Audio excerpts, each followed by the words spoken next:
How's it going, YouTube? Coming in today with another video, and today I top 6'd at the Indianapolis Regional. I was playing Tearlaments. I started off 7-0. Really unfortunate end that I still ended up sneaking in because of the way that the tiebreakers were, and there was only one undefeated, so there was a lot of X2s and a lot of X1s. No matter what happens, you should always try to play it out. I ended up getting Protoss shifted Protoss between two games, and I couldn't play at all. I didn't even have a chance to play. Then I went to the next game, the next round 9. I got a bricked hand. It was Mally Beast, and then game 2, my opponent drew Molt Charmy, Magnemite, Terra, Prosp, Regeki, Dark Hole. And it was just like, okay, it's one of those things that just happens. I still got 6 though. I love this deck. I think that it's really strong. The times when I got to play, I was able to just play through and break so many boards. It was really fun, and the deck is always going to be insane, kit to one still, but it's a great time, and I'm going to love being able to show you my list. I did have to give back some cards. I had to kind of piece together some cards today, so this is just going to be what it is, but we'll go into that as we go through the deck. So here's the main deck. We have 3 tier cache, cards with broken, recycle it with Toad, it's really strong. 3 Rhino Heart is still going to be important no matter what you do.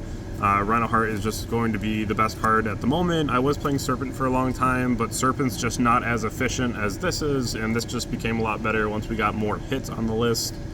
I did end up getting another copy of Hobness and Merly instead of these two, so these are just in a different sleeve because I didn't use these ones.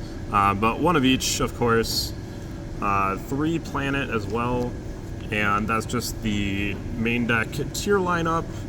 We'll go on to the rest here. 2 Fenrir and a Raidsaw with a Terra. This is very similar to my other regional list. Instead of Meta Noise, I played a 2nd Fenrir. I just wanted this. I think that it's really strong to have, especially if you're in a shifter scenario. It's really nice to be able to have a monster that you can apply pressure with. And then also just being able to get to your tier cache is nice too. Just a really wide format right now because a lot of people are kind of moving off of Snake and they don't really want to play it at a regional level at least. So my lineup today really was good into things like Tenpai because I played against that so much today. 2 Scream, 1 Grief, love Grief. The card's still broken. It's still so good. I love this card so much. You should play this at 1. It also can recur things like a Kaleido Heart if it's gone. So that's one thing that you do want to make sure that you're on top of. And then the 3 Solic with the 1 Trivia Karma. That doesn't really change. The Bishul's in the main deck, it's still going to be the same, playing 1 of each. This was crazy today, I was playing as Branded. I Bishuled 1 Albaz, Bishuled 2 Albaz. My opponent made Lubellion with the 3rd Albaz in their hand. And when they summoned their Alba, I just went Baldrake, banish it, and then sent this and sent their Albion to the grave so they couldn't do Lubellion and it lost. It was really broken. These cards are so good though, you should just be on these. Bishul's are just prime right now. 3 Mally, card's still broken. 1 and 1. Winda was just, I won so many games today because of Winda. It was actually so dumb. I played into Tenpai and they blew up my board like Lightning Storm, Regeki, Dark Hole, Duster, and then I would just be like, cool, summon Winda. Because there's one time when they blew out all my back row, and then they Regeki'd me, and then I just chained the Beatrice, dumped the name to use the Beast to make a Winda, and I just immediately won. Just 1 Shuffler, I don't think you should be playing 2. I think 1's fine. You don't use it on your own cards, use it on your opponent's cards, and then if you can use it on your own cards at that time, then that's sick. But if you're ever using this on your own cards, you're just losing the game because you're already so far behind. Why not the Mudora? Better stat line.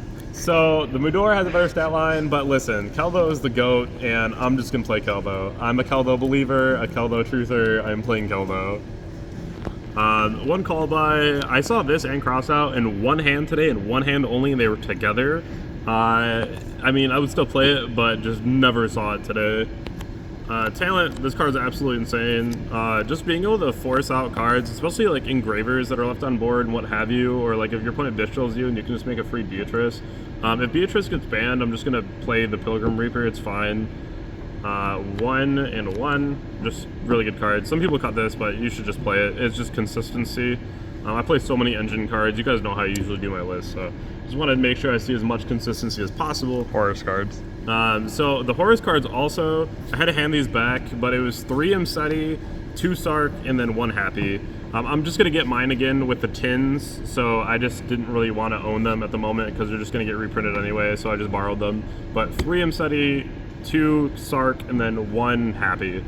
And that rounds out the main deck. And then a bunch of super radical tokens. Got this one with the squad. And then shoutouts to Craig. He didn't come today, but still a goat. Alright. 1 Mudora, 1 Mud Dragon, 1 Winda. Winda's just insane.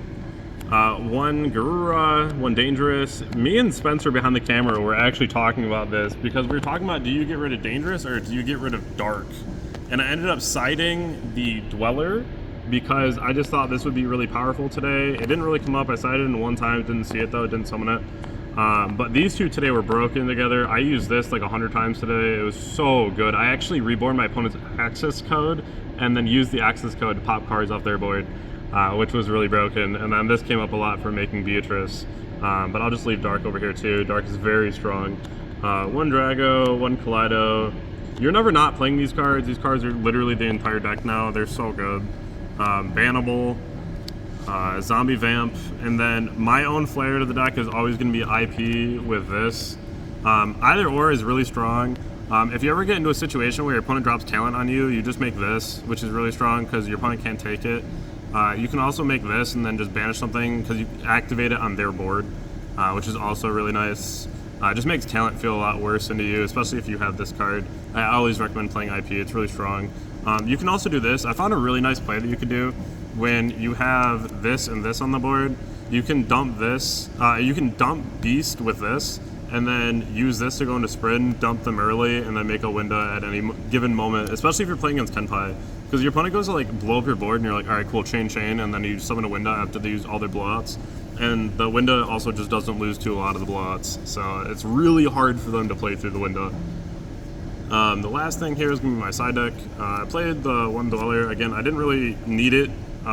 Really good in theory. If I played against Snake, I think this would have been a lot better, but I didn't really need it. 3 Nibiru and 3 Imperium. Listen, you're playing Tearlaments, no one's expecting hand traps. Maybe Bishals, but no one's expecting hand traps. So I dropped Nib on a few people today, and it was just like, that sucks. But it was great. And then you gotta think about too, if you have a board and you're going first, and then you Nib your opponent, and then you get rid of your own cards, it just triggers all of your cards. So it never mattered. The other thing that I literally never saw today was this. Again, just like the one hand that it never mattered. I ended up pitching the Called By and a Cosmic versus Tenpai to keep this, and I was worried because I needed my play to go through, so I only sided in 1 Imperm, and then I ended up milling the Imperm immediately, so this was just mega dead. It was good though, because against Tenpai I side out my Bishos except for Magnamut, because they play that one, so you can cross out a Magnamut, which was still strong, but it was just such a dead card for me. I'm still going to play it though. 3 Cosmic, this card just won me every Tenpai matchup, to be honest. And then a Crime. There was a Tenpai matchup where my opponent slammed Hydra after they shifted me, and I just set 1 past. And they go Hydra, add the field spell, activate field spell, I Cosmic'd it, and they passed. So that was strong. But this was the deck, 43 cards. As I told Spencer, it is the magic number. You should be on 43 for playing tier. I just think that it's the best way to not see your bricks. I hope that you all have a wonderful night, and I'll catch you all in Rosemont for the 2-peat.